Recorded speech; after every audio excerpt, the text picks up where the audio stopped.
Bless mega Bible quiz 2026 episode 126ലേക്ക് എല്ലാ പ്രിയപ്പെട്ട പ്രേക്ഷകർക്കും സ്വാഗതം. ബൈബിൾ പോർഷൻ ഒരിക്കൽ കൂടെ പറയാം.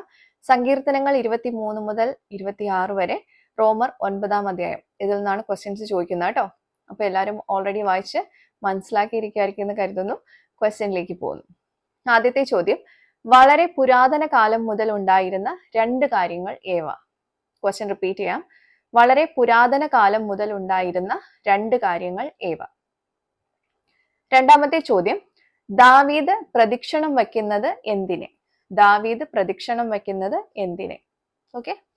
മൂന്നാമത്തെ ക്വസ്റ്റ്യൻ, പാഠഭാഗത്ത് കാണുന്ന രണ്ടക്ഷരമുള്ള ഒരു പദത്തിനോട് കൂടെ ഒരു ചിഹ്നം ചേർത്താൽ ബൈബിളിൽ കാണുന്ന ഒരു പക്ഷിയുടെ പേരാകും എങ്കിൽ രണ്ടക്ഷര പദം ഏത്? ക്വസ്റ്റ്യൻ റിപ്പീറ്റ് ചെയ്യുന്നു.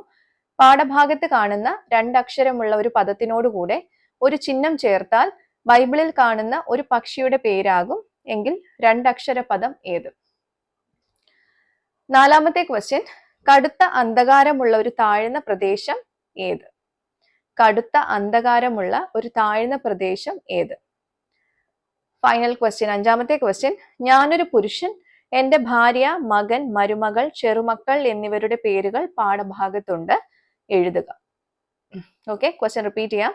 ഞാനൊരു പുരുഷൻ, എന്റെ ഭാര്യ, മകൻ, മരുമകൾ, ചെറുമക്കൾ എന്നിവരുടെ പേരുകൾ പാഠഭാഗത്തുണ്ട്, ആരൊക്കെയാന്ന് എഴുതുക. അപ്പോൾ ഇതാണ് 5 ക്വസ്റ്റ്യൻസ്. എല്ലാവർക്കും ക്വസ്റ്റ്യൻസ് ക്ലിയർ ആയിട്ടുണ്ടാവുമെന്ന് കരുതുന്നു. നിങ്ങൾ ഉത്തരം അയക്കേണ്ടത് താഴെ കാണുന്ന വാട്സപ്പ് നമ്പറിലേക്ക് നിങ്ങളുടെ ഉത്തരവും അതുപോലെ അതിന്റെ റെഫറൻസ് വാക്യം കൂടെ ചേർത്താണ് അയക്കേണ്ടത്. ശരി ഉത്തരം നാളെ റിവീൽ ചെയ്യുന്നതായിരിക്കും. അപ്പൊ നാളെ ശരി ഉത്തരങ്ങളുമായിട്ട് മറ്റൊരു വീഡിയോയിലൂടെ നമുക്ക് വീണ്ടും കാണാം. Till then, it's me Angel signing off. Bye and take care.